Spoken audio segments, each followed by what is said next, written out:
lighter. How is biochar different from regular charcoal? It's mainly in the temperature that it's charred at.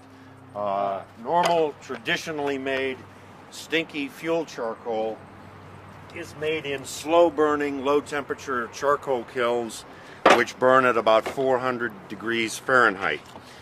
The fire we're going to char this with is about 450 to 550 degrees centigrade. That's roughly 700 or 800 degrees Fahrenheit. So you get a much cleaner product, and it has exactly the right microstructure for all the microorganisms in the water and the organic nutrients to glom onto. So the idea when you make glom onto, that's the technical term. onto. You got to remember that one. Yeah. The temperature in here should be about 450 to 550 centigrade. The actual combustion temperature of the flame, which is outside of this, is 12 to 1500 degrees Fahrenheit. Perfect. Now up. Now, what we have here is the full can upside down so that the air is sealed off.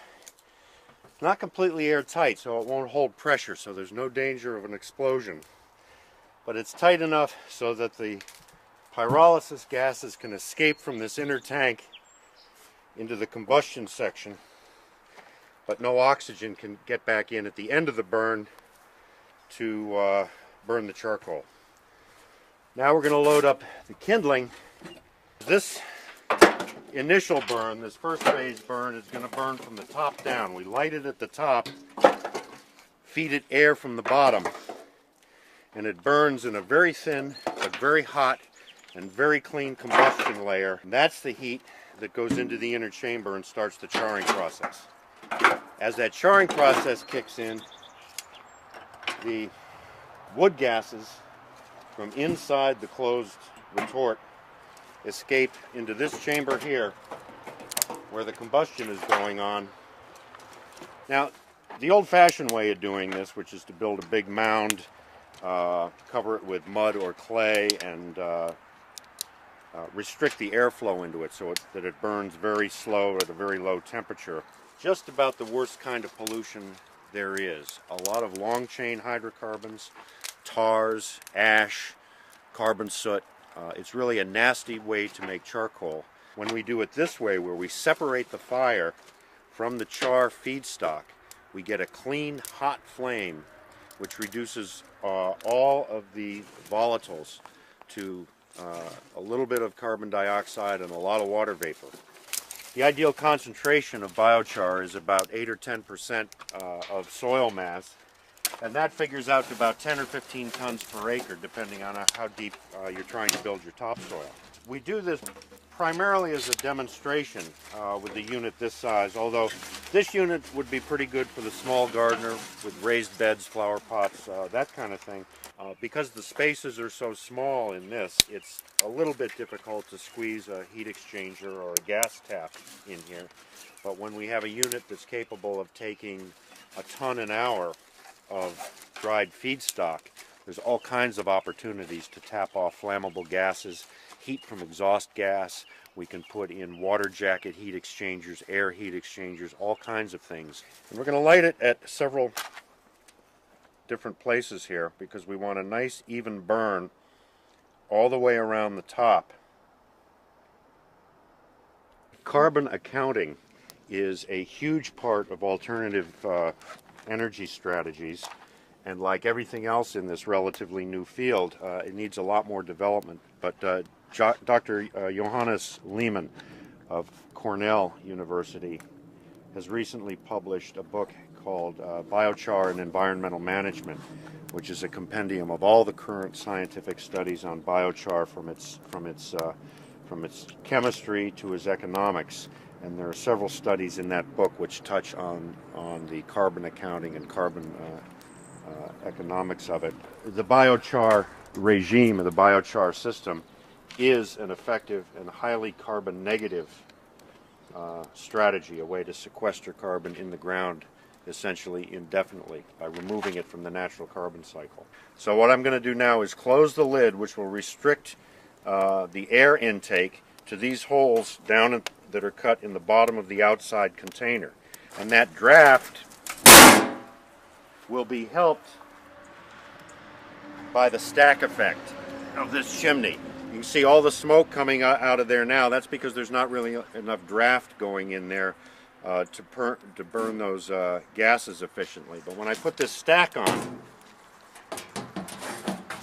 it creates a siphon effect, drawing air in the air holes, mixing it turbulently and efficiently with those gases, and in a minute or two, the flue gases up here will begin to get cleaner and cleaner and cleaner until everything comes into balance and we're getting nothing out of the smokestack except absolutely the simplest compounds the fire is capable of producing, which is CO2 and water vapor. That's the best illustration I can give you of the difference between a traditional smoky charcoal burn and a modern gasifying burn. The only thing that happens now for the next, that's visible for the next 3 or 4 hours, is it'll get hotter and hotter, and it will go through a couple of phases where it produces more smoke than it does now. That's because the wood that we put in that airtight charge still has a little moisture in it. It's got 5, 10, 15% moisture in it, and when that moisture starts to drive off, that'll slow down the combustion a little bit, and that'll make a little bit of smoke. We get past that stage in a couple of minutes, it gets back up to temperature so that the feedstock is gassing off pure combustible gases, primarily carbon monoxide and methane, which then oxidize into CO2 and water vapor, and we get a clean burn again. All right, here we are with the biochar unit, 3.5 hours later. The burn cycle is complete. It's cooled down. It's still warm to the touch out here in the Amazon jungle.